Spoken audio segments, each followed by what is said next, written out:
Hey guys, welcome back to a new video. I'm Stephanie West. I'm a licensed counselor here in the state of Michigan, and I am owner and operator of In Progress Counseling.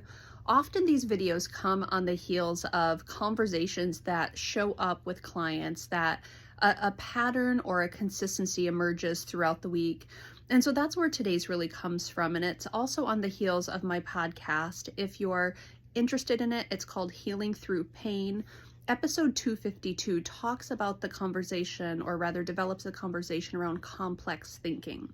So today we're going to tackle it a touch differently. And often what can happen is when we feel particularly vulnerable or frustrated or pressured, those are often the places where we start to demonstrate less evidence of complex thinking. So our solutions become a little bit more simplistic, our rationale becomes a little underthought, a little underdeveloped, our choices are not as retrievable, or good choices are less retrievable, because there's this pressure cooker and what feels like this tinderbox of like, I have to come up with something now. There's this urgency that can show up, and the more vulnerable we feel, often the more simplistic our thinking can become. Now that's not across the board, but that is a common theme that shows up where someone will come into therapy and there's this like, hey, I've got to do like this, or this right now. And we're like, okay, so where are you at with things? And often the explanation is just devoid of really important context or caveats or nuance. And so part of the important thing to do in the session is to slow things down enough to pan out and to develop a more complex story. And so again, that podcast episode also really dives into what a complex story can look like. But I want to point out, when we do get simplistic in our thinking, it could be because we're being activated somehow. There's something about this moment or this scenario or this particular context that feels especially overwhelming, especially taxing. And so I just have fewer resources at my immediate retrieval to slow things down and to really kind of develop, okay, what's the right next step? And so one of the examples I'll give is back in 2019, I was making a pretty significant pivot in my career. I was a fully licensed counselor, or a limited licensed counselor at that point. I had just graduated. I had my certification in hand to proceed with counseling, and I was a full-time teacher. And I loved teaching, and I didn't want to give that up. And it felt like a really high stakes decision. What do I do?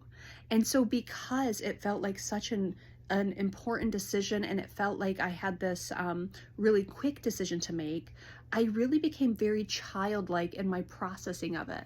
And so it went something like this. Well, I can't quit, but I can't do full time, but I can't quit, but I can't do full time, but I can't quit, but I can't do full time. And it was probably the 4 or 5 days. So we get our intention slips. You have to say what your intention is for the next year. And I am going back and forth, back and forth, back and forth. And like on day 5, I had this brilliant stroke of eureka moment where I was like, oh, part-time. And it hadn't occurred to me. And I feel like those of you listening were like, well, yeah, that would have been an option from jump. And I'm like, of course it would have been an option from jump. It didn't occur to me because the stakes felt so high that my resources to navigate that situation with a lot of wisdom, it really was impaired to a degree.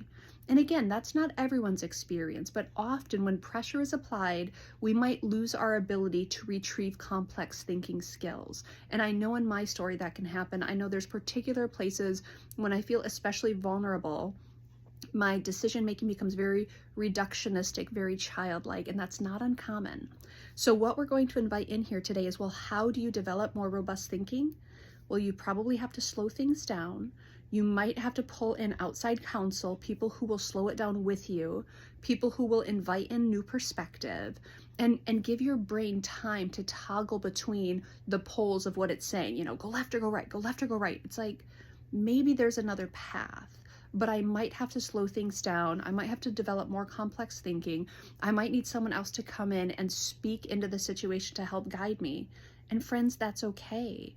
When the stakes feel high, sometimes we can get really simplistic in our thinking. So the question is, can I do the things that allow my thinking to become more complex?